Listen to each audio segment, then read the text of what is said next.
오늘 하나님 말씀은 디모데후서 4장 7절부터 8절까지 말씀입니다. 디모데후서 4장 7절부터 8절까지 우리 한 목소리로 읽겠습니다. 같이 읽죠.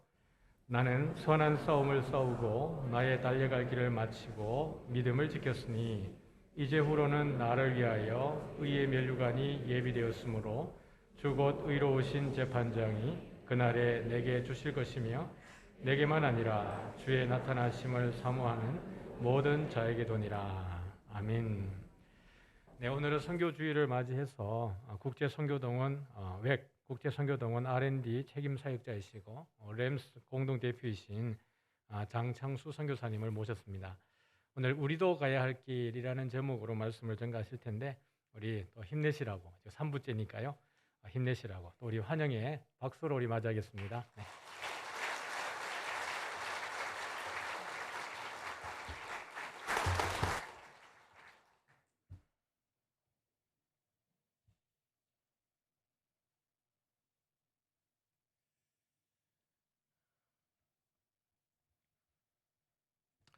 네, 환영해 주셔서 감사합니다. 그리고 힘이 없지는 않습니다. 집에 있을 때보다 잘 과일도 주시고요. 사이사이에 지금의 집에 있었으면 지금쯤 아마 겨우 커피 한 잔 먹었을 것 같은데 지금 힘이 환영해 주시고 그래서 넘치고 있습니다.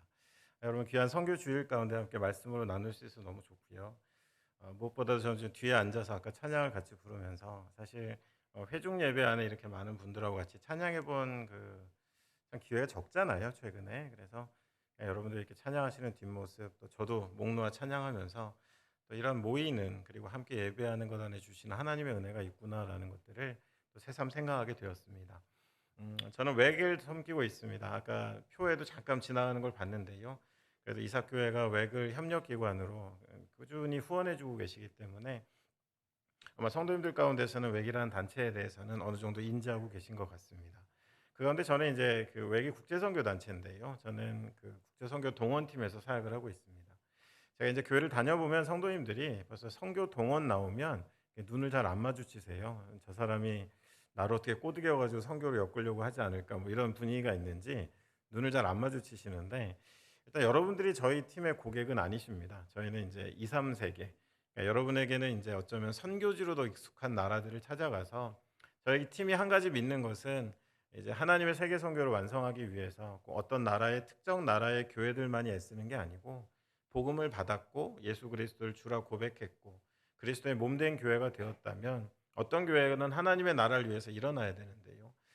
그런 조금은 연약해 보이고 조금은 경험이 부족한 교회들을 찾아가서 그들의 선교를 도전하고 또 필요하면 교육하고 또 과정들을 같이 동행하면서 돕는 일들을 하는 별도의 팀에서 사역을 하고 있습니다. 하나님 주시는 은혜가 큰 것 같아요. 웩은 이제 전방 개척 사역을 주로 해왔고 100년이 넘는 역사를 갖고 있는데요. 그런 어떤 100년이 넘는 단체 안에서 제가 속한 팀은 상대적으로 좀 젊은 팀입니다. 이제 11년 차, 12년 차째 들어가고 있는데요. 그래도 감사한 거는 지난 코로나를 지나면서도 저희가 만나는 정말 저 산꼭대기에 있는 교회 선교사를 한 번도 보내본 적이 없는 지역 그리고 선교 자체를 이렇게 참여해 본 적이 없는 지역 교회들을 만나서 도전하고 교육하는 과정에서 한 명 한 명 선교사들이 나오게 되었고요. 심지어는 작년 말에는 그 EBC라는 한 그 동북부 인도의 교단이 100주년 기념 사업으로 20명의 선교사들을 엄선하고 엄선했는데 그 20명을 저희 웩에서 좀 맡아주지 않겠냐라고 위탁을 받아서 또 파송하는 기회도 있었고 그러다 보니까 저희가 몇 년 되지 않았는데 벌써 120명이 넘는 젊은 사역자들이 이제 선교지를 향해서 끊임없이 나가고 있는 일들을 곁에서 돕고 있습니다. 그런 은혜가 있습니다. 뭔가 하나님께서는 전 세계를 움직이고 계시구나. 어떤 특정한 나라와 그 어떤 교회만이 아닌 모든 교회가 일어나기를 원하시는구나라는 것들을 사역하면서 체험하는 그런 은혜가 제 안에 있었습니다. 이렇게 말씀을 전하고요. 또는 강의를 하기 위해서 교회를 방문할 때마다 제가 지금 한번 여쭤보는 질문이 있습니다. 그것은 뭐냐면요. 우리가 살아가는 이 시대 가운데 하나님이 가장 사랑하시는 교회는 어느 교회일까라는 질문을 던져봅니다.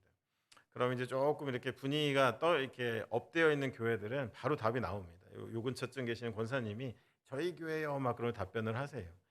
그거 나와야 됩니다, 여러분들. 지금 아무리 부산이 감정 표현에 민색하셔도 여러분 마음으로 이렇게 이미 답변하셨어야 됩니다. 이사 교회지. 여러분 그러셨어야 됩니다. 자, 여러분 근데 제가 이런 질문을 던질 때 답도 준비해 왔겠죠. 하나님이 동시대 그 시대 안에 가장 사랑하시는 교회가 어딜까라고 했을 때 제가 드리는 답변은 이겁니다. 그 시대에 하나님이 가장 하시고 싶은 일. 저는 오늘 어린이 찬양팀하고 별로 짠 거 없는데요.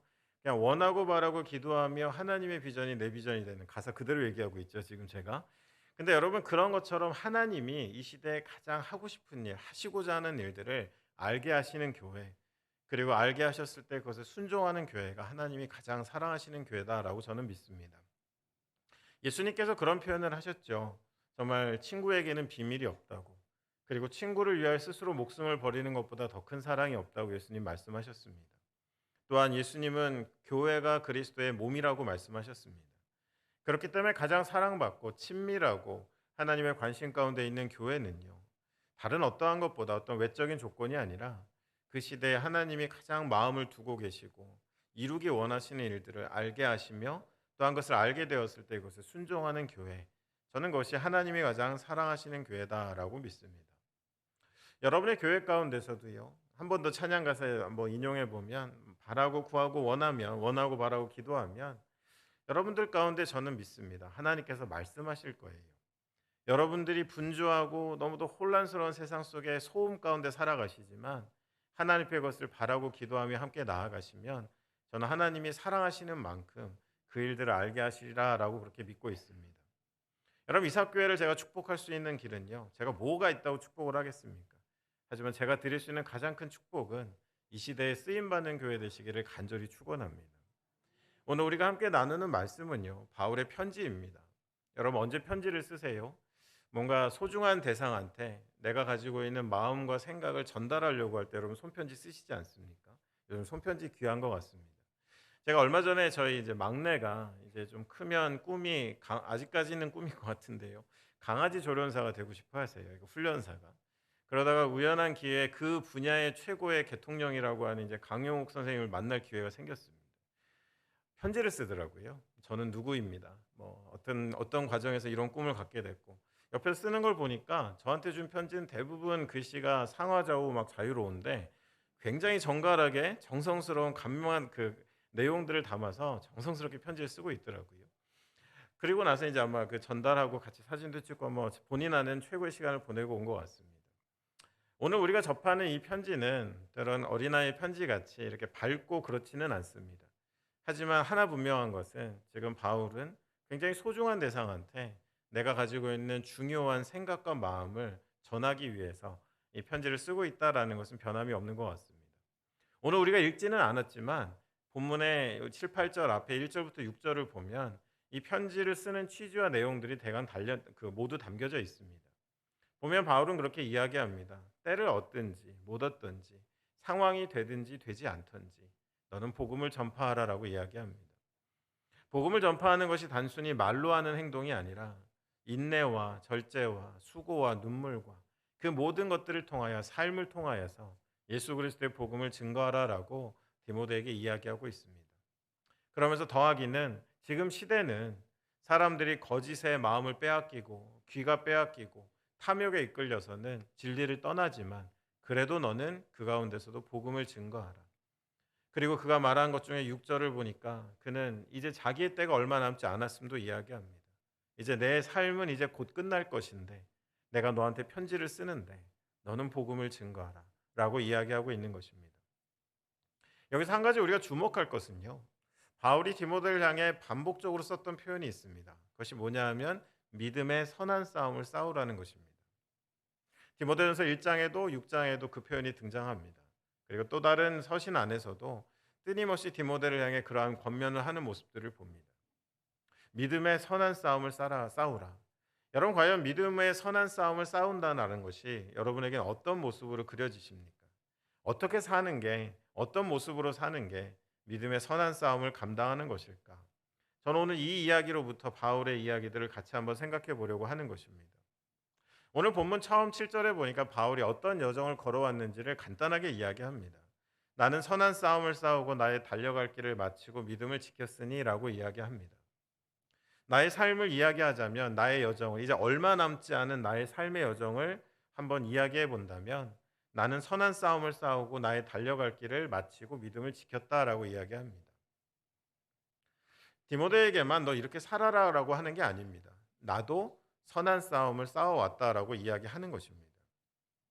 여러분 이 선한 싸움이라는 표현이 교회에 여기저기 많이 쓰여요. 뭐 부흥의 문구에도 들어가고 수련의 표어로도 쓰여집니다. 근데 가만히 제가 지켜보니까 이 선한 싸움에 대해서 좀 가벼운 두 가지 이해가 있는 것 같습니다. 첫 번째 이해는 선한 싸움 얘기를 딱 들으시면 뭔가 이 세상은 전쟁 같은 삶인데 정말 뭐 정신없이 살아가는 삶에서 그래도 믿는 사람이니까 조금 선하게 착하게 윤리적으로 살아가야 되지 않을까 이런 생각을 하시는 분들도 있습니다. 좀 저는 그런 것 같아요. 믿는 분들 안에 약간 착한 사람 신드롬 이런 게 있습니다. 안에서는 한을 품고 적개심이 가득 부글부글 끓어도 뭔가 이렇게 웃어야 되고 뭔가 선해야 되고 이런 부분들에 대한 좀 지나친 그런 강박들도 있지 않나라는 생각도 해봅니다. 뭐 졸다가 지금 일어나신 분은 좀 착하게 살지 말라는 얘기야 뭐 그러실 수도 있는데 여러분 어떤 의미인지 아실 것 같습니다. 여러분 안에다 한을 품고 착한 척하는 건 아니잖아요. 그렇잖아요. 자, 여러분 선한 싸움 이야기하면 그런 생각하세요. 뭔가 방법이 어떤 그런 태도가 어떤 선량한 것을 의미한 건 아닐까. 또 다른 좀 얕은 이해는 뭐냐 하면 결과에 좀 초점을 맞춘 겁니다. 그냥 내가 어떻게 살지만 그래도 좀 결과물이라도 좀 헌금도 많이 하고 또 교회도 몇 군데 세우는데 지원도 하고 하는 그런 결과물들. 그것이 또 내 인생의 결과물이라면 선한 싸움을 싸운 건 아닐까라는 생각을 하시는 분들도 있는 것을 보게 됩니다. 그 의미를 우리가 좀 알아봐야 되는데요. 여러분 선한 싸움 제가 오늘 좀 주제 넘는 짓을 하겠습니다. 제가 원어를 몇 개 인용할 건데요. 저도 모릅니다. 책 찾아봤습니다. 근데 여러분 선한 싸움이라는 이 말 속에 선하다라는 것에 쓰여진 헬라어가 칼로스라는 말이 쓰였습니다. 이 칼로스라는 말의 뜻은 뭐냐 하면 아름답다, 선하다, 그리고 뭔가 그 안에 가치와 의미가 담겨져 있다 이런 의미로 쓰여지는 겁니다. 칼로스는 그런 의미입니다. 근데 이제 이 의미를 조금 더 우리가 풍성하게 알기 위해서요. 이 헬라어 칼로스와 굉장히 밀접한 히브리 단어가 있는데 그게 뭐냐 하면 토브라는 단어입니다. 여러분 이 토브라는 단어가 어디 등장하는지 아세요? 창세기에 보면 하나님께서 세상을 지으셨어요. 그리고 마지막에 정말 이렇게 인간한테 노가다도 안 시키시고요. 세상 다 지어놓고 마지막에 인간을 창조하셔서는 자기 형상대로 그 세상 가운데 두셨습니다. 그리고 하나님 뭐라고 하시냐면 아 진짜 보기 좋다. 너무 아름답다라고 하신 그 감탄의 말이 바로 토부입니다. 하나님 보시기에 너무도 아름다운 세상. 여러분 왜 그랬을까요? 막 너무 경치가 막 경관이 뛰어나서 여기 이제 부산처럼 올 때마다 막 바다 때문에 설레이는데 그럼 뭐 경치가 너무 아름다워서 또 처음 만든 인간 그 아담과 하와가 너무 선남선녀여서 예쁘다, 보기 좋다 이렇게 말씀하신 걸까요? 그렇지 않겠죠. 하나님의 감탄인 토부는 지은 세상에 흐르는 온전하게 이루어진 하나님의 뜻, 하나님의 질서, 그 안에 모든 것들이 조화를 이루며 하나님의 뜻을 그대로 이 땅 가운데 드러내는 그 모습 속에서 하나님은 너무 좋다라고 말씀하신 겁니다. 여러분 비슷한 의미로 아름답다라는 히브리 단어 하나 더 있는데요. 야페라는 단어가 있는데 이거는 정말 보기에 그냥 예쁜 겁니다. 그래서 여러분 선악과 예를 들어보면 선악과가 아름다운 것은 토부이던 시절은 그것을 따먹지 않은 순종이 그 안에 있었을 때고 죄가 들어오니까 어떻게 되죠? 갑자기 야페, 보암직도 하고 먹음직도 하다라고 하면 인간의 마음이 끌리지 않습니까? 여러분 이런 것처럼 우리 안에 토부라는 말이 곧 칼로스입니다. 그렇기 때문에 선하다는 것은 하나님의 뜻과 관련이 있는 거예요. 그리고 뒤에 이어지는 싸움 나오니까 벌써 뭐 머리끄댕이 잡고 멱살 잡는 것을 여러분 생각하실 수도 있는데요. 여기서 말한 싸움이라는 말은 헬라어로 아곤인데요. 이 아곤이라는 단어는 경기입니다. 레이스. 우리가 경주하고 경기하는 스포츠 경기를 생각하는 것이지 어떤 뭐 멱살 잡고 마구잡이로 싸우는 것을 의미하는 것은 아닙니다. 그러니까 여러분들 이 쓰여진 단어들의 의미를 합쳐보고 그것을 우리가 좀 편한 말로 바꿔보면 선한 싸움은 무엇입니까? 하나님의 뜻을 이루는 경주입니다. 하나님의 뜻을 이 땅 가운데 이루어가는 경주, 그 여정, 그것이 바로 선한 싸움입니다. 바울의 여정은요, 그냥 단순히 갑자기 사울이었던 바울이 갑자기 착해진 게 아닙니다. 뭔가 사역을 하는데 겸손하고 온유하고 그렇지 않은 면도 많이 보입니다. 그리고 뭐 바울이 아시아에다 교회를 많이 개척했다. 그게 그의 선한 싸움을 대변해 주는 것이 아닙니다. 바울이 선한 싸움을 싸웠다는 것은 나 같은 미천한 인생, 죄인 중에 괴수였던 나를 통해서 하나님이 이루시고자 원하셔서 나에게 주신 사명, 나를 부르시고 보내신 그 일을 이 땅에서 완성해 감에 있어서 혹시 내 생의 그것의 끝을 보지 못하더라도 그것에 위해 충실하고 충성하며 살아가는 그 모든 일련의 여정 속에서 살아온 그 바울의 모습이, 삶이 바로 선한 싸움을 감당한 모습이다라는 것입니다. 이제 그 여정을 마치려 함은 내 육신의 삶은 끝나지만 내 삶은 오로지 그것을 위해 달려왔다라는 이야기를 하고 있는 것입니다.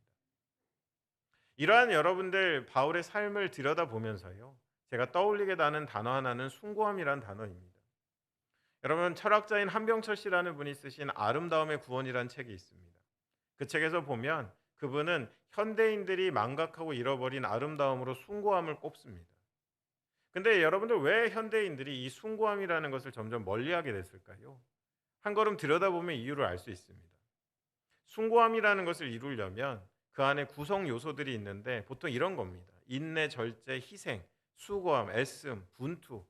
뭔가 하나하나 보면 그냥 피곤한 세상에서 우리가 별로 반길 만한 것들이 없는데 이러한 것들이 하나로 어우러졌을 때 숭고함이라는 아름다움이 나온다라는 거예요. 근데 현대인들은 이제 그런 숭고함보다는 매끄러움, 맛으로 치면 달콤함, 이런 것들을 더 선호한다라는 그런 지적입니다. 근데 한 가지 중요한 이야기는 뭐냐면요, 이 숭고함이 갖는 힘은 누군가의 자아를 변화시킨다고 합니다. 돌이키게 한다는 거예요. 근데 이 달콤함과 그리고 뭔가 매끄러움, 이런 것들은 자기를 비춰보며 자기의 자아를 강화하고 더 증폭시키는 역할을 한다라고 합니다. 어쩌면 그런 것 같아요. 우리가 그 복음이라는 것 안에서도 우리가 느끼는 숭고함들이 있어야 되는데 너무 복음을 매끄럽고 달콤한 것으로 만들고 있진 않나? 라는 생각도 해보게 됩니다. 근데 실제로 여러분, 이런 의미를 우리가 잘 이해할 수 있는 것이, 여러분, 어머니란 단어가 있습니다. 단 세 글자죠. 어머니. 근데 이 어머니라는 단어는 굉장한 힘을 가집니다. 우리가 그 단어가, 세 글자의 단어가 그토록 우리의 삶에 힘이 있는 이유는 뭘까요? 그 단어는 숭고함을 품고 있기 때문입니다. 자식을 위한 희생, 눈물, 수고, 정말 내가 좋지 않은 옷을 입어도 자식은 좋은 옷을 입혀야 된다라는 그런 자기의 사명감. 여러분, 이 모든 것들이 어우러졌을 때 어머니는 숭고함이란 아름다움을 품고 있어서 그 단어를 마주하는 사람들은 자신의 모습을 추스릴 수밖에 없습니다. 저도 14년 전에 어머님이 돌아가셨는데요. 1주기, 2주기, 3주기, 4주기 정말 추도 예배를 드릴 때마다 사진 보고 말씀 전하고 같이 기도하면 늘 마지막에 눈물이 납니다. 그리고 나 더 잘 살아야지라는 다짐도 해보게 됩니다. 그것이 바로 숭고함이 갖는 힘인 것 같습니다. 여러분들, 우리가 세상에 존재하는 숭고함을 이야기할 때 가장 정점, 최고의 정점에 있는 것은 뭘까요? 여러분 알고 계세요. 저도 알고 있습니다. 여러분, 숭고함의 정점은 뭘까요? 여러분, 예수 그리스도의 십자가입니다. 하나님께서 자신의 모든 그 은혜와 축복을 저버리고 떠난 죄인들을 향해 심판이 아닌 나는 다시 구원할래라는 결정을 내리시고 인간의 몸을 입어 낮추고 낮추셔서는 우리가 마땅히 지었어야 되는 십자가를 대신 지시고 그가 고통을 당하심으로 우리가 나음을 얻고 그의 희생을 통해 우리가 생명을 얻게 되는 그 예수 그리스도의 십자가는 숭고함의 정점이었고, 그래서 어쩌면 십자가를 온전히 마주한 인생은 변하지 않을 수 없었던 것, 그것이 바로 숭고함이 갖는 힘이다라는 것입니다. 오늘날 아쉬움은 그런 겁니다. 교회를 5년, 10년, 20년을 다녀도 모든 숭고함들이 사라진 그저 달콤하고 우리가 받을 만한 매끄러워진 왜곡된 복음 안에서 5년, 10년, 20년을 예수를 믿었는데 자아가 변화되기는커녕 자아가 더 강화되고 정말 조금도 양복할 수 없는 인색한 모습으로 변해가는 것은 어쩌면 그것이 복음의 변질이 아닐까라는 생각도 해보게 되는 것입니다. 바울의 삶이 그랬습니다. 또 여러분, 우리가 알고 있는 또 모르는 선교사님들의 삶이 누군가의 삶을 바꿀 수 있었던 것은 그들의 걸음 가운데 선한 싸움을 감당하는 숭고함이 있었기 때문이다라는 것입니다. 며칠 전에 제가 그 기쁜 소식을 들었어요. 수년 동안 아이가 생기지 않아서 정말 기도하는 한 가정이 있었고 저희 부부가 같이 기도했었습니다. 아이가 생겼고요. 며칠 전에 그 아이를 출산했습니다. 제 마음이 너무 그쪽에 가 있는데 뭐 갑자기 막 제가 산부인과를 뛰어갈 수도 없고 그래서 정말 정성스럽게 문자를 보냈습니다. 저 같은 사람이 문자 보내는 건 좀 그래요. 쭉 뭐 등치도 큰 사람이 막 그래도 열심히 쳐서 보냈습니다. 그랬더니 요즘은 뭐 의학이 좋은지 제가 생각한 것보다 단문이 너무 빨리 왔어요. 제가 보내자마자 뭐 채팅하도 왔습니다. 그래서 단문을 읽어보니까 그 문자에 그 자매의 문자 속에 이런 표현이 있었습니다. 목사님, 살려주세요만 100번 외친 것 같아요. 이렇게 얘기하더라고요. 아, 이게 보통 일이 아니구나. 저도 뭐 새 아이를 기르고 있지만 정말 보통 일이 아니구나라는 생각했습니다. 그리고 나서 다음 날 사무실에 출근해 가지고요. 사역자들하고 말씀을 묵상하는 시간이 있었는데 갈라디아 4장이었습니다. 거기에 바울이 뭐라고 이야기하냐면 정말 나의 그 다른 복음을 쫓아갔던 나를 배신한 갈라디아 교인들이지만 나는 너희를 위하여 해산의 수고를 다시 하겠다라는 다짐하는 문장이 나옵니다. 아, 살아가면서 내 사명을 위해서 살려주세요 100번을 외쳐야 되는 거구나. 그 생각이 머리에 스쳐갔어요. 아직 나는 멀었구나라는 생각을 하게 되었었습니다. 여러분, 이삭교회는 토부의 교회입니까? 이삭교회를 바라보며 하나님이 아, 좋다, 너무 좋다라고 외치실 만한 교회입니까? 아니면 겉으로 드러난 야패의 마음을 빼앗겨서는 그 안에 하나님의 뜻을 이루려는 선한 싸움은 없고 세상에 나를 드러내고자 하는 거룩하지 못한 다툼만 있는 것은 아닙니까? 여러분, 이삭교회가 토부의 교회가 되고 칼로스의 교회가 되려면 같이 공동체를 이루어가는 선한 싸움이 있어야 되고요. 또 우리가 흩어져 살아가는 삶의 현장에 서로 비교할 필요 없고요. 나를 세우신 그곳에서 내가 애쓰며 살아가는 선한 싸움의 여정이 있다면 그 공동체라면 하나님은 여러분들을 향해서 아, 너무 좋다, 토부 너무 아름답다라고 말씀하실 거다라는 것입니다. 바울이 이와 같은 선한 싸움의 여정들을 감당할 수 있었던 것은 과연 무엇이었을까? 바울은 우리에게 힌트를 줍니다. 7절 말미에 그는 믿음을 지켰다라고 이야기합니다. 과연 믿음을 지켰다라는 것은 어떤 것일까? 저는 적어도 그 바울의 고백 속에 세 가지 종류의 믿음이 담겨 있다라는 생각을 하게 됩니다. 첫 번째는 여러분 뭐냐면요, 선하신 하나님에 대한 믿음입니다. 다른 본문이지만 바울은 빌립보서 1장 6절에 너희 안에 착한 일을 시작하신 이가 그리스도 예수의 날까지 이루실 줄을 우리는 확신한다라고 이야기했습니다. 선하신 하나님, 비록 지금 내 앞에 있는 현실은 하나도 긍정적인 것이 없지만 나는 지금 선하신 하나님과 함께하는 이 여정이기에 그분은 우리를 배반하지 아니하고 우리를 선한 길로 인도하실 것이다라는 것을 믿는 것을 이야기하는 것입니다. 여러분, 2020년 새해가 열릴 때만 해도요, 저도 저희 사역팀 데리고 막 청소년 선교 캠프도 하고 막 되게 힘차게 시작했는데 불과 2월이 다가기 전에 전혀 다른 세상이 열렸습니다. 코로나가 찾아왔죠.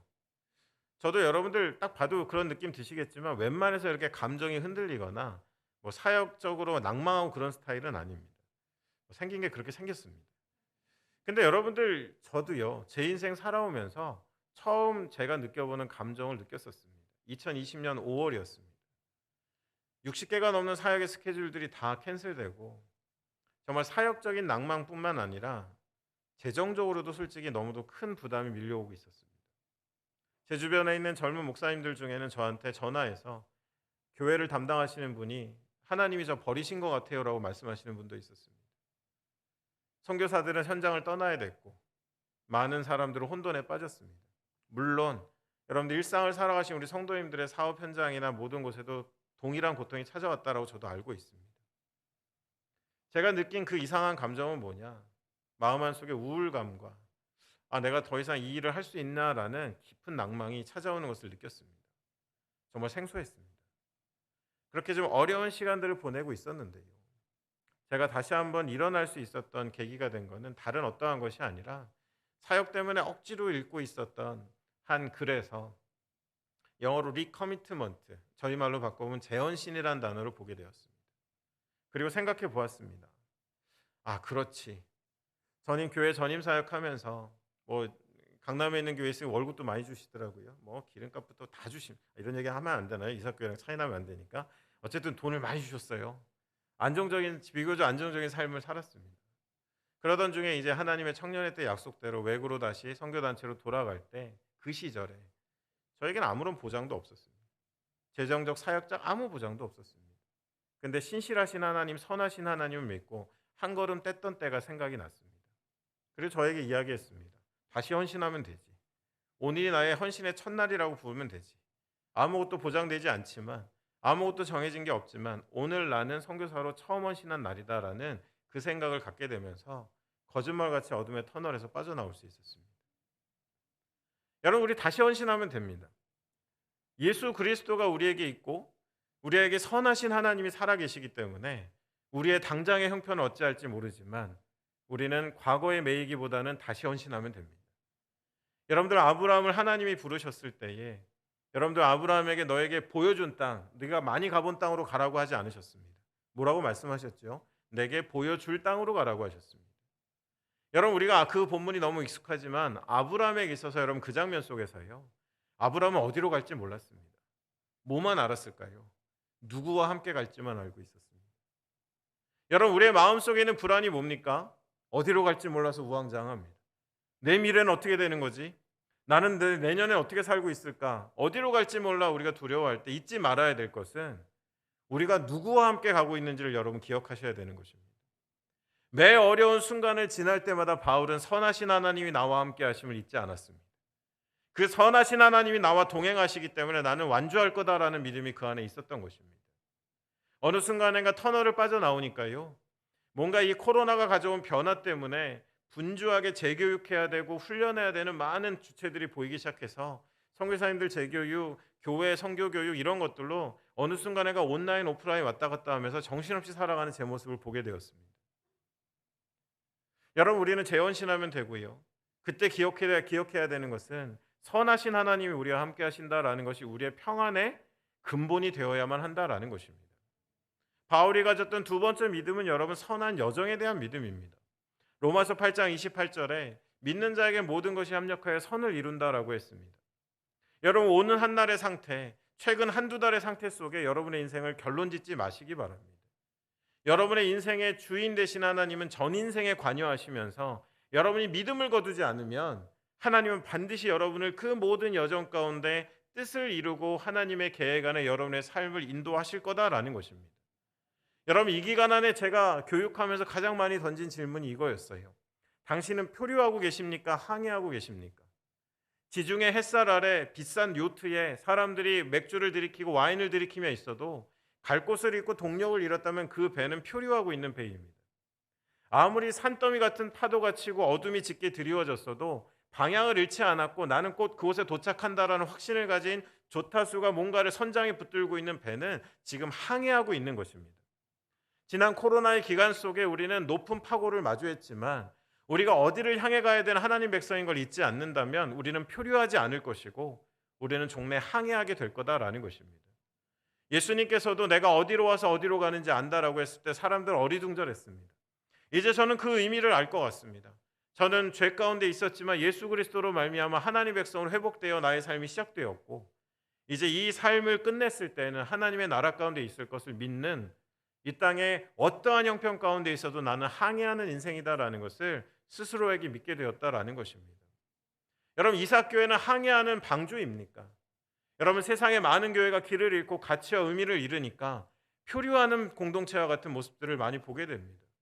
여러분 어려우셨지만 아직도 여러 가지 어려움들이 남아있지만 끝까지 목표 지점을 잃지 아니하고 항해하는 공동체, 항해하는 여러분의 개개인의 삶이 되시기를 간절히 축원합니다.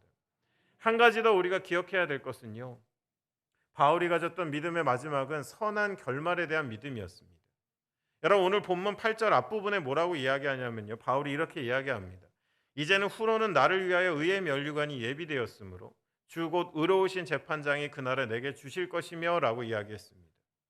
나 비록 감옥에 갇혀 있고 잘 나가던 젊은 때와 비교하면 인생 완전히 폭망한 것 같지만 내가 믿는 것은 내가 지금 바라보는 것은 내가 이 하나님의 뜻을 이루는 경주를 마쳤을 때 내 앞에는 우리의 모든 삶을 재판하시는 우리의 재판장, 의로우신 재판장이 서 계실 것이고 그분은 나에게 의의 면류관을 씌워주실 것이다라는 것을 바라보고 있는 것입니다. 그의 고된 여정 가운데 사람들은 뭐라고 평가하든지 그는 이와 같은 자신의 삶의 마지막을 확신하고 있었던 것입니다. 여러분 의의 면류관이라는 말이 나왔는데요. 예수님도 산상수훈에서 뭐라고 하셨냐면요. 의에 목마르고 의에 줄이고 목마른 자는 복이 있나니 천국이 저희 것임이라고 했습니다. 의를 위하여 핍박받는 자는 천국이 저희 것임이라고 말씀하셨습니다. 너희는 먼저 그의 나라와 그의 의를 구하라고 말씀하셨습니다. 바로 이 하나님의 선한 뜻 안에 살아가는 이들에게 하나님 나라는 허락되어지는 것이고 그 수고가 그친 때에 그들은 그저 수고의 끝으로 쓰디쓴 인생의 맛을 보는 것이 아니라 재판장 앞에서 그들은 의의 면류관을 받게 될 것을 이야기하고 있는 것입니다. 여러분, 바울의 여정이, 그리고 바울이 가졌던 믿음이 이와 같았을 때 바울이 우리에게 던지는 마지막 8절 말미에 나오는 메시지는 의외로 초대입니다. 여러분, 마지막 부분 제가 읽어보겠습니다. 내게만 아니라 주의 나타나심을 사모하는 모든 자에게도 니라라고 이야기하고 있습니다. 바울은 이것이 자신의 것만도, 이 편지의 수신자인 디모데의 것만도 아닌 주께서 이 땅 가운데 임하시는 주의 나타나심을 사모하는 모든 자에게다라고 그 대상을 이야기하고 있습니다. 여러분, 제가 한번 질문해 봅니다. 여러분, 예수 그리스도의 다시 오심을 사모하는 분들이십니까? 여러분, 종종 혹시 그런 날 있으세요? 나 너무 힘든데 주님 오실 날 생각하며 너무 간절해서 눈물이 나고, 또 내가 정말 하나님의 은혜 가운데 있을 때 그날을 생각하며 감격하고 감동하며 여러분의 마음이 울림이 있는, 아직 그 심령이 살아있는 성도님들이시라면 여러분들은 주의 나타나심을 사모하는 백성들이 맞을 거다라는 것입니다. 여러분, 성경의 마지막 요한계시록의 마지막에 보면 어떤 말씀이 있죠? 내가 진실로 속히 오리라 하시거늘 아멘 주 예수의 오시옵소서. 내가 속히 오리라 하시거늘 아멘 주 예수의 오시옵소서. 여러분, 마라나타라는 말 아시잖아요. 바로 이 말씀 아닙니까? 여러분들, 교회에서요 가장 좀 흔하게 쓰는 말이 있어요. 너무 보편적으로 쓰는 말이, 흔한 말이 있습니다. 여러분, 그게 뭘까요? 오늘 물론 제가 부산 와서 그게 흔하지만은 않구나 느끼긴 했는데, 여러분, 아멘이란 단어입니다. 네, 제가 알아요, 여러분들. 저도 이 경남권에 그 강의를 여러 번 왔었기 때문에 저를 위로해 주시더라고요. 코디하시는 분들이. 아유, 선교사님 걱정하지 마세요. 반응은 안 해도 다 순종합니다. 뭐 이렇게 얘기하시더라고요. 네. 그래서 저는 반응이 중요한 게 순종이 중요한 사람이니까 그냥 그렇게 믿고 살아갑니다. 여러분들, 아멘이라는 단어 좀 흔하잖아요. 그냥 아멘이잖아요. 그냥 계속 우리가 쓰는 표현입니다. 근데 여러분, 이 아멘이라는 말이 그렇게 가벼운 말이 사실 아닙니다. 아멘이라는 말은 여러분 히브리 말로 에메트라는 단어의 어원이 되고요. 또 예수님이 쓰셨던 아람어로 아무나라는 말의 어원이 됩니다. 어근이 되는 거죠. 여러분, 이게 무슨 뜻이냐? 저는 잘 모르겠고요. 고대 근동 언어 전문가가 쓴 글을 그대로 가져왔습니다. 아멘이란 단어에 쓰여져 있는 말을 풀어서 써보면 이런 겁니다. 내 삶이 그 진리 위에 있습니다. 그래서 그 진리를 위해서라면 어떤 희생도 감내할 수 있습니다라는 의미입니다. 앞으로 더 안 써야겠다라는 생각이 드시죠, 여러분들? 네. 여러분, 아멘이란 말은 그렇게 소중한 말이에요. 아까 여러분 계시록 마지막에 뭐라고 됐습니까? 내가 속히 오리라 할 때에 아멘 주 예수여 어서 오시옵소서. 내 생애 최고의 가치, 내 삶의 모든 걸 걸고라도 기다리는 그날, 예수 그리스도가 이 땅에 오시는 것, 주의 나타나심을 사모하는 것. 여러분, 그 아멘 한마디 속에 인생을 거는 것이고, 그 아멘 한마디 속에 나의 모든 것이 하나님 앞에 있음을 고백하게 되는 것, 그것이 바로 이 아멘이란 말이다라는 것입니다. 여러분, 주님의 나타나심을 사모하는 분들이라면, 아멘으로 화답하신 분들이라면 바로 오늘 이 바울이 이야기하는 이것은 나만의 것이 아닌 디모데의 것이 아닌 그날을 사모하는 모든 사람들의 것이다라는 말에 여러분의 인생이 포함되어지지 않겠냐라는 것입니다. 우리는 이와 같이 숭고함을 담아내는 선한 싸움을 우리도 감당해야 합니다. 그냥 막무가내가 아니라 우리에게도 세 가지 믿음을 갖고 이 여정들을 감당해 가야만 한다라는 것입니다. 여러분, 지금 현재 세계 선교 현황들은요 정말 많은 변화가 있습니다. 우리가 이제 미전도 종족이라는 표현을 오랫동안 써왔는데요, 실제적으로 미전도 종족은 이제 얼마 남지 않았습니다. 여러분들, 우리가 알고 있는 선교의 정보들은 제한적입니다. 한국에 있는 선교사님들 2만 7천 명, 3만 명 가까이 나갔다고 하지만 그분들이 밟은 땅은 세계 지도에서 극히 일부일 뿐입니다. 근데 여러분, 제가 동원 사역을 하면서 느끼고 배워가는 것은 뭐냐면요, 정말 무명의 아무도 알아주지 않는 전도자와 복음을 전하는 사람들이 너무도 많다는 사실입니다. 지금 굉장히 나라가 어려워진 스리랑카를 제가 사역 때문에 여행할 때도 남부부터 북부까지 정말 교회들을 방문하며 올라가는 귀한 여정이 있었는데요, 정말 무명의 목사님들, 불교 승려들이 와서 교회를 매주 부시는데도 불구하고 왜 의자가 플라스틱이냐라고 했더니 부셔도 괜찮아야 되기 때문에 플라스틱이라는 거예요. 하지만 왜 여기서 목회하시냐라고 했을 때 반경 40km 내의 교회는 여기밖에 없고 나는 하나님을 예배해야 된다라는 거예요. 여러분, 혹시 인도의 지명 가운데 아루나찰 프라데시라고 들어보셨습니까? 저희 사역지인데도 저도 적어왔습니다. 맨날 틀려요. 여러분, 이 아루나찰 프라데시라는 곳에 저희 사역자가 있습니다. 인도 지도를 보면 맨 모서리에 정말 부탄과 네팔의 산으로 접경하고 있는 정말 오지 중의 오지 지역입니다. 어떻게 알았는지 그곳에 있는 사역자가 저희의 외 훈련에 지원을 했습니다. 그리고는 훈련을 다 받고는 저희 외은 원래 원칙적으로 팀이 있는 곳에 사역자가 가야 되는데 어찌나 고집이 강한지 자기는 산을 넘고 복음을 전하는 것에 평생 하나님이 나를 부르셨다라는 거예요. 지금도 여러분들 고집을 피우고 다시 봐야 됩니다. 아루나찰 프라데시에서 여러분 매주 산을 넘으면서 복음 전하는 일을 하는 사역자가 있습니다. 여러분 처음 들어보셨죠? 세계 선교 통계에 잡히지도 않는 곳입니다. 여러분 이제 세상은 마지막을 향해 가고 있어요. 앤드루 월스라는 분이 이제는 복음을 들고 타문화를 향해 가는 것이 아니라 타문화가 우리에게 밀려오는 시대 마지막 시대를 살고 있다라고 이야기하고 있습니다. 여러분 이 이야기가 의미하는 거 여러분 아시겠습니까? 이제는 여러분 교회가요. 선교사들을 후방에서 지원하고 선교원금 보내는 것으로 끝날 수 있는 시대가 아닙니다. 우리에게 밀려오고 있습니다. 여러분 매일 통계를 통해서 14만 명의 불신자가 먹고 살려고 더 나은 삶을 향해서 도시로 유입되고 있고요. 2050년까지 전 세계 80%의 인구는 도시에서 살게 됩니다. 여러분들 이제는 전후방이 없습니다. 이제 우리 아이 각자에게 맡겨주신 선한 싸움을 싸워내야만 합니다.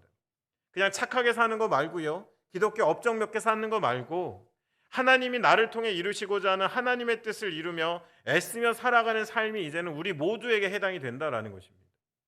여러분 우리는 훈련받아야 됩니다. 이 시대를 어떻게 읽어낼지 어떤 관점을 가져야 될지 또 나라는 사람의 형편 속에 여러분 저도 훈련할 때 막 PPT 띄우고 멋진 말만 하는 거 아닙니다. 권사님 제가 아는 권사님이 어떻게 사셨고 제가 아는 장로님이 지금 어떻게 사시는지에 대한 이야기를 들려드리면 본인들이 하고도 남을 일들인데도 선교적 삶을 살아가는 분들이 너무도 많은 거예요. 여러분 이러한 것들을 통해 여러분 이삭교회가 이제는 선교적 교회로 하나님의 선교를 감당하는 선한 싸움을 감당하는 교회로 다시 한번 이 세상 가운데 서야만 한다라는 거예요. 저희가 여러분 동원한 선교사들이요. 이제는 한국 선교사님들도 서양 선교사님도 흉내내면서 선교지 가면 컨테이너 띄우고 박스 수십 개씩 가져가고 아이들이 쓰던 물건인데요 라고 가져가는 게 이제는 보편적인 룰이 됐지만 저희가 만나는 선교사들 어느 날 파송하는 자리에 가보면 정말 배낭 하나 메고 도루룩 바퀴 달린 부산에 1박 2일 여행 오는 사람들이 가져오는 것 같은 슈트케이스 하나 갖고 선교지를 향해 갑니다. 한 달에 수백 불도 안 되는 돈 가지고 복음 전하며 살아갑니다. 여러분 그런 무명의 전도자들이 빼곡하게 세계 지도를 채워가고 있는 것이 지금 시대이고 이제는 전후방이 따로 없습니다. 터키에 있는 저희 사역자가 온라인으로 목회자 선교 훈련을 시작했는데요. 터키 사람들 상대로 했습니다. 근데 지금 여러분 일주일에 4개 과목을 돌리는데 80% 이상이 누군지 아십니까? 이란에 있는 이란 목회자들입니다. 지금 현재 지구상에 가장 큰 부흥이 일어나고 있는 땅은 이란입니다. 여러분들 이 모든 것들 현실 앞에서 우리는 우리 개개인의 삶과 공동체로서 우리는 알고 보고 느끼면서 하나님 맡겨주신 일들을 감당해 가야만 한다라는 것입니다. 여러분 선교는 초대입니다. 명령 아닙니다. 강요 아니고 유혹 아닙니다. 강요와 명령으로 떠난 선교사들 중에 잘못된 분들은 자꾸 보상을 바래요. 여러분 저는 어떤 보상도 바라지 않습니다. 왜냐하면 저는 초대받았기 때문에 그렇습니다. 아브라함을 처음 부르실 때에 내가 보여줄 땅을 가라라고 하신 말이 히브리 말로 레크르카, 그 안에 할라크, 걷다라는 의미의 단어가 포함되는데요. 이 할라크라는 말이 뭐냐? 재밌습니다. 너 가라가 아닙니다. 내가 걷고 있는 이 길에 너 와서 같이 걸을래라는 초대의 의미가 할라크에 담겨 있습니다. 하나님이 이제 마지막을 완성하기 위해서 주의 나타나심을 사모하는 백성들을 부르고 계십니다.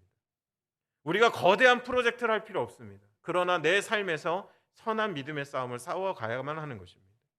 그러면 하나님은 우리를 바라보며 토부 참 보기 좋다라고 말씀하실 거다라는 것입니다. 여러분 좋은 교회가 어떤 교회일까요? 자꾸 교회 추천해달라는데 이제는 못하겠습니다. 예배가 좋아서 추천하면 시끄러워서 싫다고 그러시고 관심이 좀 필요한 것 같아 추천하면 왜 이렇게 소그룹이 괴롭히냐고 그러시고 뭔가 목사님이 인격적이어서 소개하면 목사님이 너무 지루하다고 뭐라고 하고 소개 못하겠습니다. 근데 여러분 소개는 못하겠는데 좋은 교회의 기준은 갖고 있습니다. 그건 뭐냐면 여러분들 생산자들이 많은 교회예요. 그냥 일주일에 한 번 와서 목사님 말씀 듣고 아름다운 찬양 듣고 돌아가서 제멋대로 살아가는 영적 컨텐츠의 소비자들 말고 어찌하든지 내가 선 그곳에서 복음의 재생산자로 살아가는 성도의 숫자가 많은 교회가 좋은 교회고 아름다운 교회입니다. 여러분 초대교회는 사회적 약자였죠. 그러나 그 초대교회는 예수의 이름으로 핍박받는 것을 기뻐했고 성전에 있으나 거리에 있으나 그리스도는 주라 가르치고 전도하기를 그치지 않았습니다. 여러분 그런 삶을 살아갔던 이들을 하나님이 쓰신 것이죠. 저는 여러분 세계 선교를 대변할 만한 위치에 있지는 않습니다.